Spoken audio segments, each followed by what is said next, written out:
Hoy tomo como referencia para este vídeo un artículo publicado por la periodista Yolanda Merlo en el periódico 5 Días, donde hablaba de los 10 factores clave en el marketing online de una pyme basado en mi método 10 Business Factors.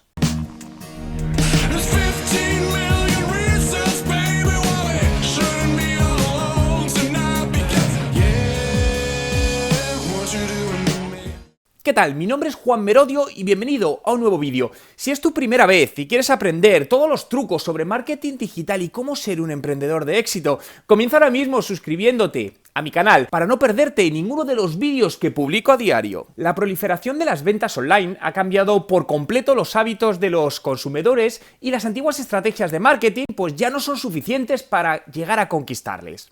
Las pymes deben adaptar sus métodos a los nuevos gustos del consumidor, de sus usuarios, haciendo uso de las herramientas digitales disponibles y aprovechar todo su potencial.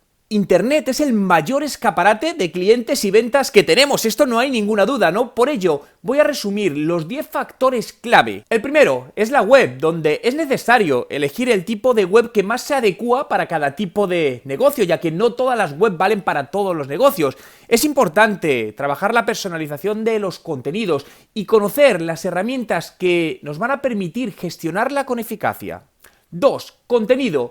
Hay que definir una estrategia de contenido, ¿no? Con ello crear también la plantilla del potencial cliente, medir los resultados en los medios digitales y posicionarse en los buscadores para que los clientes nos encuentren. 3. Contexto. Por ejemplo, utilizar el email marketing como herramienta de marketing para generar ventas y crear campañas de publicidad efectivas trabajando el contexto donde el usuario se siente cómodo para que convierta. 4. Redes sociales. Hay que conocer cómo valorar socialmente la marca para vender más y generar comentarios positivos de la empresa. Es importante además hacer mediciones de los resultados del negocio en las redes sociales, tanto cuantitativos como cualitativos. 5. Reputación online. Debemos crear los pasos de un plan de monitorización, de reputación online y contenido adecuado a esa monitorización para vender más. 6. Uso de los datos en marketing. Cuando se hace una gestión inteligente de los datos que se tienen de un cliente, no dudes que vas a lograr muchos mejores resultados. Marketing de influencia. Es básico saber usarlo dentro de la estrategia de contenidos. Es algo que está creciendo mucho y tanto para pequeñas como grandes empresas da muy buenos resultados.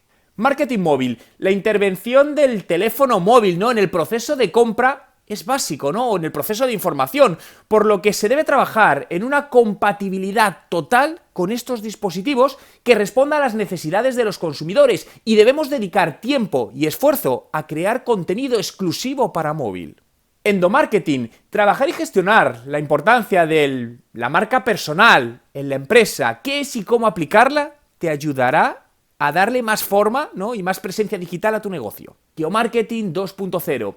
Cuando se conoce la importancia de la geolocalización y los usos de los datos obtenidos por las empresas, las posibilidades de tu negocio se multiplican. Aquí solo te he resumido los puntos claves sin entrar más a fondo en ellos, ¿no? Pero si quieres profundizar un poco más en ello y en cada uno de los puntos, puedes hacerlo a través del vídeo que publiqué hace 2 semanas con un webinar sobre ello y que encontrarás en la descripción del vídeo y podrás acceder ahora mismo a él. Que cuando, como bien sabes, si tienes todo en un eso, si pasa algo te quedas descolgado. Al final ese es uno de los grandes problemas de depender. Al principio obviamente empiezas dependiendo de poco, pero lo suyo como estás planificando es diversificar para que si se te cae uno tal, al final mantengas unos ingresos más o menos estables en cierta medida.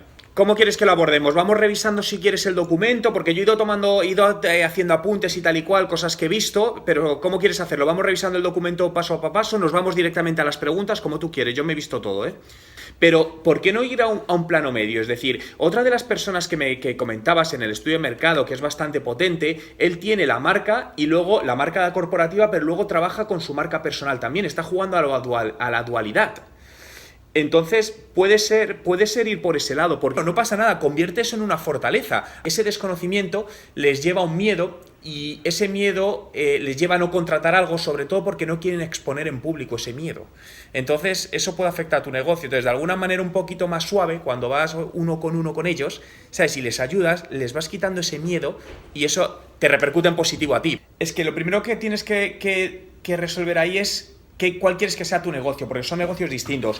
Entonces, de esta manera, creo que por un lado vas a tener más fuerza y por otro puedes generar ingresos de distintas líneas. Vale, pero ahí la pregunta que te haría es, porque muchas veces es hacia donde nos queremos enfocar y luego es la realidad del mercado, porque tú mencionabas que el mercado no sabe que necesita esto, es decir, aunque realmente lo necesitan, ¿crees que a día de hoy están preparados para pagar por el servicio ese o no? Esa es la pregunta, porque por mucho que sea necesario, si no lo ven, al final no lo van a contratar. Y a lo mejor una buena manera de entrar es por el otro lado y le estás vendiendo cosas paralelas, pero ven valor en pagar eso. Es decir, ellos ven el valor en que necesitan y pagar eso. Lo que quiero decir, ¿hay mercado a día de hoy? Mi percepción es que hay cosas que no se pueden acelerar. Es decir, no puedes intentar vender algo que el cliente no lo ve. Es decir, es lo que llamamos nuevas categorías, ¿no? Y en esto, y te digo cómo trabajamos las nuevas categorías, porque no hay cosa más difícil que no haya competencia. Es decir, a mí cuando alguien me dice no tengo competencia, digo vamos mal, porque es que no hay demanda. Eso para empezar. Entonces, cuando son estas nuevas categorías, la base radica en la educación al cliente. Cuando tú educas el cliente va a ver la necesidad y te va a contratar en el momento que tenga la educación. Entonces, en este caso, tus clientes no tienen la educación suficiente, digital, no digital, para ver el valor de tu trabajo, que por supuesto lo tiene. ¿Vale? Hazles ver eso. Es decir, y te lo alineo con la parte de marketing de contenidos que me decías. Es decir, hay pocas búsquedas, pero hay búsquedas. Es decir, te haces un vídeo, haces la infografía, lo subes a SlideShare, lo mueves por LinkedIn, pero al final eso también va a ser como un poco el background de, oye, esto es lo que pasó, porque al final se mueven por ratios, y lo sabes, cuando van a ver los ratios, oye, hemos crecido, al ser algo que no hay una demanda latente, es una categoría, va a llevar un tiempo posicionarlo, pero no es complicado posicionarlo, porque no hay tanta competencia que lo está haciendo, por lo tanto, si eres el primero, empezarás con un buen posicionamiento en esa parte y vete cubriendo esos, que son 200 búsquedas, da lo mismo, vas a nicho. Es que si de esas 200 búsquedas te llaman el 5%, hostias, está muy bien. Enfócatelo en un medio largo plazo. Es decir, y al final vas a ir cogiendo cuota de mercado. No te cierres solo a una línea de negocio, aunque sea lo que crees que es mejor y es lo mejor y tal, ábrete, es decir, pero entra de la manera que sea. Si te piden eso, al final, dale eso, hazlo. Ya tendrás tiempo cuando crezcas de subcontratar esa parte. Yo creo que al final, como el cliente decide, aunque muchas veces no nos guste, te tienes que adaptar a él. Y si el cliente dice salta, pues salto entre comillas, diciéndole ciertas cosas, ¿no? Pero al final yo creo que ser inteligente y saber aprovechar cada uno de los momentos donde está, porque esto al final van por ciclos y saber posicionarse ahí. Una de mis teorías, aquí te hablo a nivel personal, yo digo que sí, luego veo cómo salgo de esta. Y el tiempo me ha demostrado que en el 99% de los casos salgo bien. ¿Sabes? Porque muchas veces somos nosotros los que nos ponemos freno. Entonces, yo es lo que haría, adaptarme y buscarme qué demanda el cliente, qué me pide el cliente. ¿Gorros rojos? Le doy gorros rojos. A lo mejor el año que viene me los pide azules, pero no intento vender gorros azules si no los quieren. ¿Cómo? Para mí lo que tienes que hacer, yo lo primero te diría, para montar una empresa se necesita músculo financiero. ¿Qué te quiero decir con esto? Para evitar errores que cometen muchísimos emprendedores, que montar una empresa es gratis o cuesta poco dinero. No, montar una empresa, una empresa puede ser tú solo, es decir, un negocio, no digo que no. Se necesita dinero y músculo financiero porque la rentabilidad lleva un tiempo, hay que invertir primero antes de sacar dinero. Yo te digo que de media vas a tardar 2 o 3 años en rentabilizar eso, por lo menos en base a mi experiencia, ¿no? ¿Qué quiero decir con esto? Que te hagas también un plan financiero de qué músculo financiero tienes en el sentido de, oye, ¿cómo puedo invertir en esto para ir dándole en tiempo y en recursos, para ir dándole visibilidad mientras tengo algo con lo cual puedo estar viviendo? Si ahora mismo estás generando unos ingresos que te permiten vivir, genial, ¿vale? Porque estás en una situación que, entre comillas, es cómoda, entre comillas, no es... Correcto, el problema está en cuando imagínate que te cortan ese cliente y dices, hostia, ¿qué es lo que pasa a mucha gente? Hostia, ¿qué hago ahora? Ya no tengo dinero, hostia, no. Mira, es decir, los resultados vienen con 2 o 3 años. Yo lo que te diría, a ver, lo primero, creo que no se puede convencer a un cliente, ¿no? Cuando un cliente no cree en algo, mi experiencia es que no se le puede convencer. ¿Cómo puedes hacer que un cliente vea tu negocio? Utilizando los datos. Yo es como lo utilizo datos. Yo a mí no me creas, yo te muestro datos, te digo, mira, se hizo esto, y estos son los KPIs que resultaron. Y eso es cómo funciona el marketing de contenidos. Y cuando a mí alguien me dice, funciona...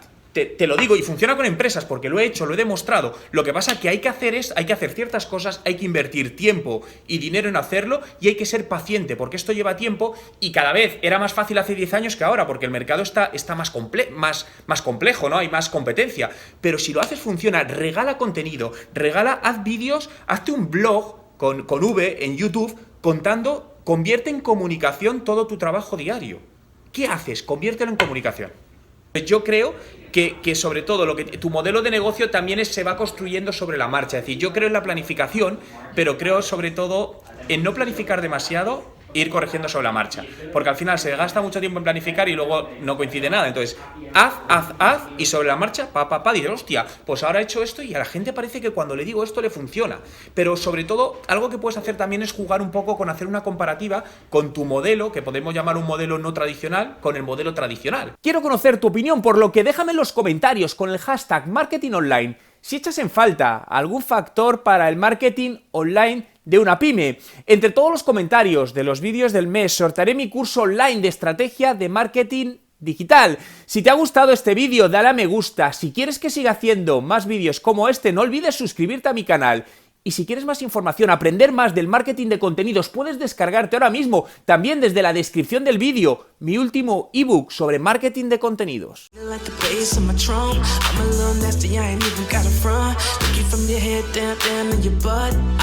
Tyson.